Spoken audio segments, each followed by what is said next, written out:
comenta un poco cómo funciona todo el sistema de protección de las bases de datos. Profesor, muy buenas noches, gracias por estar con nosotros aquí en Estación Central. Buenas noches, Pilar, un gusto estar en tu programa. ¿Cuál es la responsabilidad de la jefa del RENIEC? Bueno, ella, al ser preguntada, le han dicho justamente que no va a dar un paso al costado y, por supuesto, ¿cuál es la responsabilidad del Ministerio de Salud? Porque ambos, como ha escuchado, se están responsabilizando mutuamente. Correcto. Bueno, más allá del tema político, trato de enfocarme siempre en el ámbito técnico y hay que verlo como un sector en el cual participan diferentes entidades y organizaciones, pero en el cual obviamente el dueño del registro de información es RENIEC, tanto de los nacimientos como de las defunciones. Entonces hay diferentes fuentes para registrar esa información. Una de ellas obviamente es el MINSA, que ha tenido un rol protagónico pues, en esta época de pandemia. Y en el ámbito académico pues le decimos que se formó la tormenta perfecta cuando en una etapa de transformación digital de toda la sociedad, las organizaciones, llega la pandemia, en el cual se han relajado una serie de controles para agilizar obviamente el registro, y adicionalmente pues por otro lado está la amenaza de los cibercriminales. Entonces los cibercriminales siempre están al acecho de los sistemas de información que son vulnerables y de esa manera pues pueden alterar la información. Pero, en seguridad de la información, sí, adelante, sí, Pilar. Señor Alvarado, lo que queríamos nosotros en el sentido, si dice que el propietario de toda esta información, de toda esta base de datos es el RENIEC, ¿quién tiene que ser el responsable de cuidar toda esta valiosa información? Sí, es evidente que la RENIEC es un ente emisor de certificados digitales, ¿ya? Es el que permite validar la identificación en Internet de los usuarios.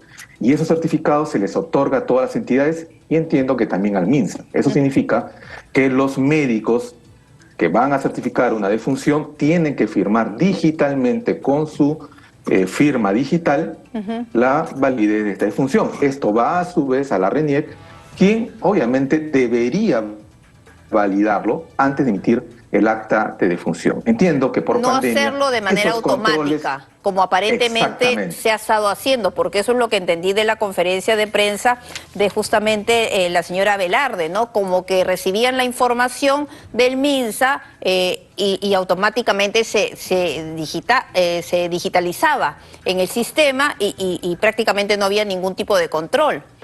Efectivamente, es un poco lo que se entiende de esto, por la agilidad que ha meritado esta pandemia para registrar las defunciones, pero eso obviamente no estima los controles que deben haber, ¿verdad? Porque Entonces, lo que ella hablaba era la responsabilidad del MINSA, porque dijo, ¿no? 80% del todo el proceso es el MINSA, 20% solamente es el RENIEC. Y en el caso del MINSA, ¿por qué? Porque son los médicos, 69.000, si no me equivoco, autorizados por el Ministerio de Salud, que además cuentan pues su código de usuario y cuentan con algunas claves para poder tener acceso al sistema.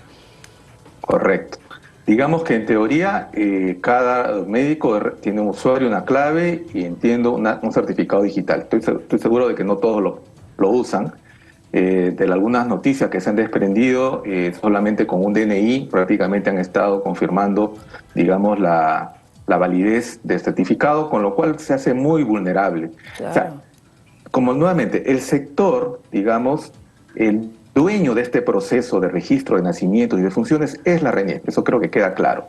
Las diferentes fuentes de información se les da una serie de mecanismos para validar los registros mediante la identificación, la autenticación. Eso no escatima que la RENIEC tenga que auditar directamente o a través de otros medios para que se esté realizando pues de manera transparente. Claro, lo que ella hablaba, la señora Velarde, era de la trazabilidad, ¿no? Que como que no, haciendo eso se ha podido determinar exactamente qué médico fue el que suscribió esta acta de defunción de la falsa muerte de Alejandro Sánchez Sánchez, ¿no? Que fue lo que nos despertó el día de hoy con esta noticia, más aún cuando se dio, pues contextualizando un poco el mismo día de la orden judicial para capturar a esta persona que es tan cercana al presidente Pedro Castillo. Y además no solamente el mismo día, sino en Cajamarca, y el motivo fue, la causa fue el suicidio, ¿no? Y todo eso pues se fue armando, pero finalmente con la conferencia de prensa de la señora Velarde y luego las declaraciones del ministro de Salud responsabilizándose mutuamente, porque lo que dijo el ministro, y lo apunté aquí, señala él que es el mejor sistema de protección de base de datos, que hasta lo han reconocido, lo han felicitado. Y es algo que llama la atención para los que estamos viendo lo que ha ocurrido. Correcto. Para empezar, no hay ningún sistema inexpugnable, ¿ya? Creo que hasta sistemas de la CIA, del FBI han sido vulnerados, pero con mayor razón para crear, obviamente, una cultura de seguridad de la información en las entidades, las cuales por obligación deben implementar la norma técnica ISO 27001, donde están algunos controles, pero entiendo que por un tema de presupuesto o falta de competencias profesionales o management también, pues no se está realizando un buen papel. Entonces, eso aunado con la agilidad por registrar las defunciones, digamos, ha habido una debilitación en, digamos, en lo que son los registros. Y ahí la RENIEC nuevamente es el dueño de la información. Él tiene que velar por esas auditorías y verificaciones. Y ahora se va a volver a la época de la carreta. Justamente leía eso el día de hoy y bueno, pues por ahí creo que no va la solución, ¿no? Ya, digamos, hay mecanismos de registro en sistemas. Lo que tiene que hacer cada entidad, sea un hospital, una clínica, el MINS en general, con sus controles internos, validar de que se esté utilizando bien las credenciales, usuario, clave y certificados digitales si es que lo tienen, ¿verdad? Creo que no todos lo tienen, evidentemente. Pero hay tres características que debe asegurar cualquier sistema de información. La confidencialidad, es decir, que las personas autorizadas son las que tienen que tener acceso al sistema y a la información. La otra es la disponibilidad, que el sistema debe estar al servicio de las personas que lo necesitan, y la integridad, que la información no esté adulterada, que justamente es lo que ha fallado acá. Claro, ¿no? la integridad. Ha habido la integridad de los datos ha sido manipulada, ha sido adulterada por algún motivo de usurpación de identidad o mal uso de claves o contraseñas. Ahí radica hacer la verificación respectiva. ¿Y es fácil hacer ese tipo de verificación para dar con los responsables? Sí, correcto, ¿no? Hay una serie de auditorías, ¿no? Si es a través del sistema, pues se puede hacer una auditoría forense, y si es obviamente manual, ahí sí va a ser una auditoría operativa, lo cual, nuevamente, pues como bien comentabas, Pilar, vamos a regresar a la época de la pareta, de la carreta, y se va a convertir en un cuello de botella, ¿no? Porque hablaba de 10.000 a 12.000 fallecidos. De 12.000 a 15.000, imagínense ustedes, claro, de manera virtual era algo sumamente sencillo, prácticamente automático, y ahora en realidad va a ser bastante complicado. Y también el control por parte del MINSA es medio complicado, porque lo que dijo el Ministerio de Salud es que hay 67.000 médicos que cuentan con esa autorización para poder firmar las actas de defunción. ¿Cómo hacer un control en ese universo tan amplio? No, hay que hacer toda una reorganización ahí. De hecho, la informalidad, un poco lo que predomina en muchas instituciones, ¿no? Hay que ver, obviamente, la infraestructura que tienen. Seguramente no todas las entidades tienen un área de seguridad de la información o personal competente. Ahí hay todo un esfuerzo que hay que realizar. Hay que darle las herramientas a las organizaciones. Y nada, pues hay toda una norma de confianza digital, y cuando se presentan estos casos, lo primero que pierde la población es justamente eso, confianza, ¿no? Entonces, si se filtran datos, obviamente luego pueden ser utilizados para pedir préstamos, como que ha sucedido meses atrás en algunas entidades bancarias, y ahora este caso que también obviamente es escandaloso, ¿no? Y ahora cuando el Ministerio de Salud, el ministro ha dicho que habla de ese reconocimiento al mejor sistema de protección de base de datos, ¿hay instituciones que hacen ese tipo de reconocimiento? Porque no dio mayor dato. Bueno, siempre hay algunas entidades locales, internacionales, y No habría que ver, pues, qué tipo de mecanismos utilizan para poder acreditar ese tipo de plataformas, ¿verdad? Claro, es bastante extraño eso. Ahora, ¿qué hacer? ¿Qué hacer para evitar que ese tipo de situaciones no se repita? Para mejorar todo el sistema de protección de datos aquí en nuestro país, sobre todo en este tipo de entidades, en entidades del Estado. Primero, reconocer en el caso, por ejemplo, de salud, que es una infraestructura crítica. ¿Qué es una infraestructura crítica? Aquella que depende de los servicios básicos de cualquier país. Entonces, hoy en día se está digitalizando casi todos los procesos. Hay un historial clínico que está a través de los sistemas y del cual depende la toma de decisiones, inclusive médicas. Hace poco fue hackeado un hospital en París, lo cual generó de que no se puedan realizar intervenciones quirúrgicas, con los riesgos para la salud de estas personas. Entonces, imagínense, esos casos se pueden dar en otros países donde hay más condiciones. Aquí, obviamente, tenemos que empezar por, primero, definir bien los cuadros, las organizaciones, las personas que sean competentes, ¿verdad? Y cumplir algunas de las normas que están ahí, digamos, escritas, pero no se están aplicando. Hay un tema de gestión también. RENIEC probablemente sea una de las entidades que cuenta con mayor presupuesto para lo que es el desarrollo de plataformas tecnológicas. Por lo tanto, si tiene presupuesto, lo que falta un poco es el management, ¿no? Competencias precisamente humanas para poder implementar estas buenas prácticas. Entonces no coincide con lo que ha dicho la presidenta del RENIEC. Bueno, no habría que hacer una auditoría para ver qué pasó. No puede hablar la parte política, pero claro, no puede decir que todo era o casi todo responsabilidad del MINSA, señalando pues que ellos habían detectado este problema de las actas de defunción, de esos certificados falsos desde el 25 de septiembre, pero porque como no lograban una reunión con el ministro de Salud, ellos no podían hacer prácticamente nada y que estaban justamente a la espera de esta relación de los médicos autorizados por el sector para determinar exactamente por dónde se estaba dando esta vulnerabilidad. Efectivamente, ¿no? Ahí ha habido un relajo en el control, definitivamente.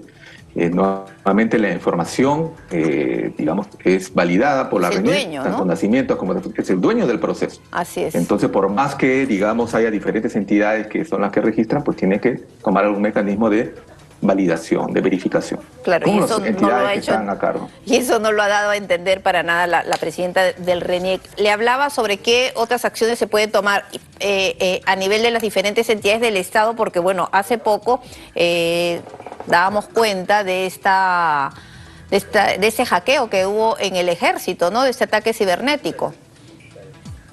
Sí, definitivamente, ¿no? Nuevamente, ¿no?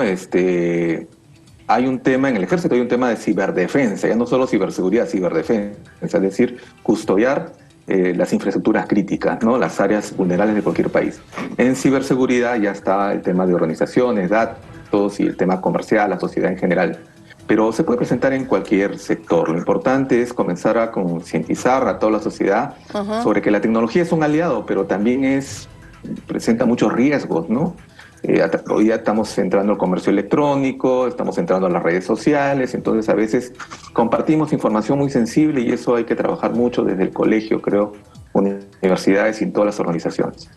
Y el nivel, eso es lo que quería comparar, en qué nivel nos encontramos, y siempre hablamos sobre eso, ¿no? A nivel de la región, el Perú, ¿en qué nivel se encuentra en esta materia?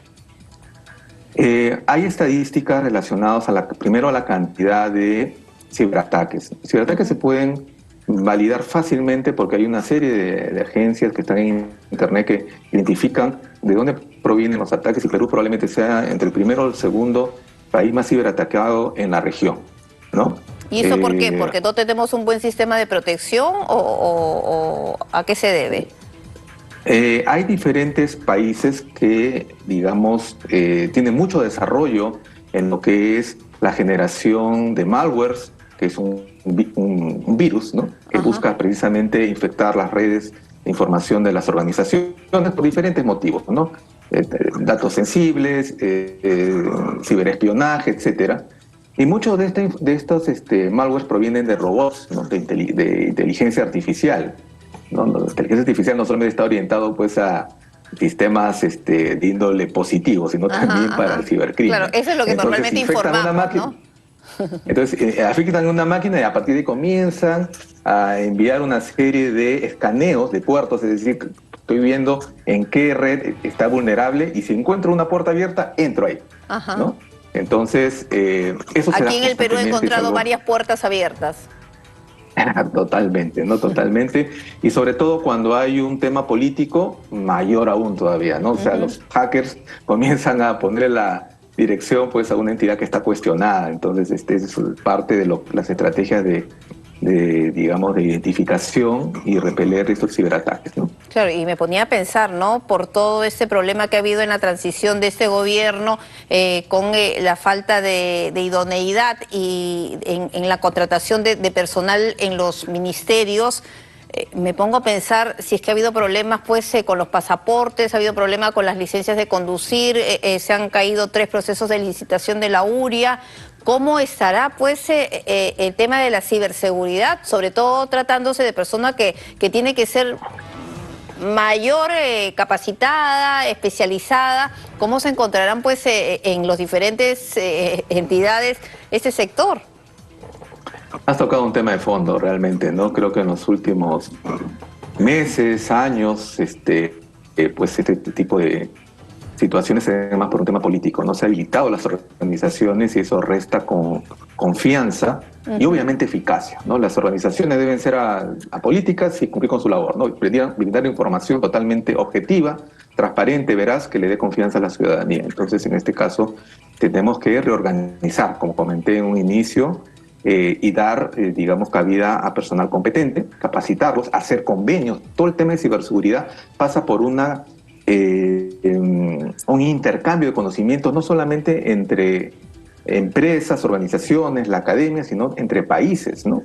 He tenido la oportunidad de llevar algunos programas fuera del país y lo que buscan justamente los países más desarrollados es la cooperación entre los diferentes países para poder identificar de dónde provienen precisamente estos cibercriminales y poder contrarrestarlo definitivamente. Y Creo que eso hay que trabajar mucho en el país. Y lamentablemente, pues en medio de esta crisis política y todo está mezclado, la incertidumbre que existe, temas como el de la ciberseguridad, lamentablemente están quedando, no sé si en un segundo plano, de repente en un último plano, cuando es algo tan importante. Y miren ustedes, un tema tan sensible lo que ha salido el día de hoy a la luz. Definitivamente, ¿no? Y los médicos, obviamente, aparte del usuario clave, se le puede dar un certificado digital y una serie de validaciones que pueden ser biométricas o con claves que vienen de otros canales para poder darle robustez a la decisión de un documento. O sea, existe realmente hoy día toda la tecnología disponible, solamente que no se está aplicando. Y ojalá que se dé marcha atrás, ¿no? Por parte del RENIEC, de esta disposición tan tajante que nos hace retroceder, pues, millones de millas en relación a otros países, ¿no? Y sobre todo eso sí es cierto, ¿no? Como dice mi productor, esos momentos que son tan duros, ¿no? Cuando uno pierde a un ser querido, esa era una facilidad que se daba, que estaba a la altura de estos tiempos de tecnología y herramientas digitales, y ahora se retroceda por completo. Sí, correcto. Entonces, ver todo este proceso de registro de función como una cadena, donde empieza probablemente la entidad de salud, el MINSA, una clínica, un hospital, se tiene que validar que la constancia de función cuente con la validez de un médico autorizado y que tenga una firma y certificado digital. Luego, esa información tiene que ser también validada a través de la RENIEC, ¿no? Existe inclusive, ustedes conocen el sistema SINADEF, donde se registran todas las defunciones. Ese sistema nace justamente de un convenio en el año 2013 entre el MINSA, la RENIEC y el INEI, justamente para llevar un control más ágil de este tipo de situaciones. Entonces, si es que vamos a regresar, como bien comenta Pilar, al registro manual, vamos a retroceder décadas, ¿cierto? Entonces, más bien corrijamos, pongamos controles donde debemos hacerlo para precisamente darle la facilidad al ciudadano. Para eso es precisamente todo el gobierno digital, ¿no? Para asegurar el servicio transparente a la ciudadanía. Bueno, realmente es increíble que vamos a retroceder décadas en vez de, bueno, que se pongan de acuerdo, que converse la jefa del RENIEC, que converse el ministro de Salud, sus técnicos, sus equipos técnicos para ver qué otra salida se le puede dar. Ojalá que el fin de semana sirva para que reflexionen nuestras autoridades porque en realidad están afectando a muchísimas personas. Más allá de que se está afectando directamente a todas estas personas, es el tema del retroceso en el tema digital en nuestro país, que definitivamente eso va a calar en otros sectores. Muchísimas gracias. El profesor Freddy Alvarado, él es de la maestría en ciberseguridad de SAN. Muchísimas gracias. El director de la Pilar. maestría en ciberseguridad, y realmente muy interesante, el profesor Alvarado, para realmente lo que hemos podido conversar esta noche aquí en Estación Central. Muy buenas noches. Realmente interesante, ¿no?